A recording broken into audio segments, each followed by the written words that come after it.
Hi అందరికీ welcome to our channel మీ తెలుగు అమ్మాయి.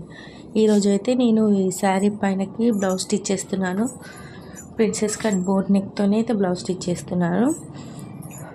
Same ఇది ఈ బ్లౌజ్ లాగానే స్టిచ్ చేయమన్నారు. సో ఇలాగే స్టిచ్ చేసి వెనక్కి ఉక్సులు వచ్చేలాగా స్టిచ్ చేయమని చెప్పారు. సో అలాగే నేను స్టిచ్ చేస్తున్నాను. కాకపోతే ముందర కొంచెం స్టార్ షేప్ డైమండ్ షేప్ పెట్టమన్నారు.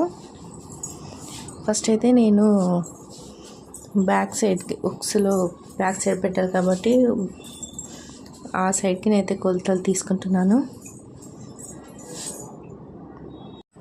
సేమ్ మనం బ్లౌజ్ ఉన్న దానికన్నా కొంచెం ఒక హాఫ్ ఇంచ్ ఎక్కువే తీసుకోవాలి.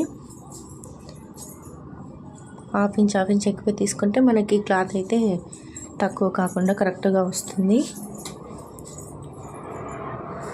సో అదే నెక్ కాబట్టి నేను అదే పెట్టేసి బ్లౌజ్ పెట్టి రౌండ్ బోట్ నెక్ లాగా గీసాను.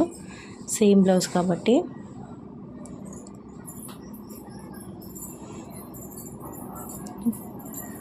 లాస్ట్ అయితే నేను 2 ఇంచెస్ ఎక్కువ తీసుకున్నాను ఖర్చుల కోసం.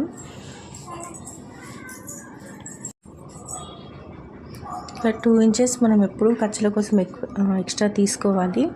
సో ఫ్రంట్ పార్ట్ కూడా సేమ్ అదే బ్లౌజ్ పెట్టి నేనైతే ఫస్ట్ కట్ చేశాను. సేమ్ పెట్టి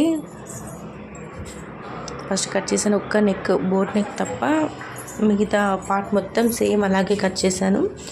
కాకపోతే హ్యాండ్ షోల్డర్ దగ్గర హ్యాండ్ ఆర్మ్ దగ్గర ఫ్రంట్ సైడ్ కొంచెం పావించి మనం ఎక్స్ట్రా తీసుకోవాలి. కిందికి తీసుకోవాలి పావించు. ఇలా ఆ బ్లౌజ్ ఫస్ట్ బ్యాక్ పార్ట్ ఉన్నదానికన్నా కొంచెం పావించి మనము కిందికి తీసుకోవాలి ఫ్రంట్ సైడ్. సో ఇది ప్రిన్సెస్ కట్ కాబట్టి నేను బ్యాక్ పార్ట్ కన్నా కింద 2 ఇంచెస్ పైన హాఫ్ ఇంచ్ ఎక్స్ట్రా తీసుకున్నాను. ఎందుకంటే మనం ప్రిన్సెస్ కట్కి కటింగ్ చేసినప్పుడు 2 ఇంచెస్ క్లాత్ వేస్ట్ అయిపోతుంది. సేమ్ బ్యాక్ పార్ట్ లాగా కట్ చేశాను. ముందర ఒక డైమండ్ షేప్ ఒకటి పెట్టుకోవాలి. ఇప్పుడైతే హ్యాండ్స్ కోసం 4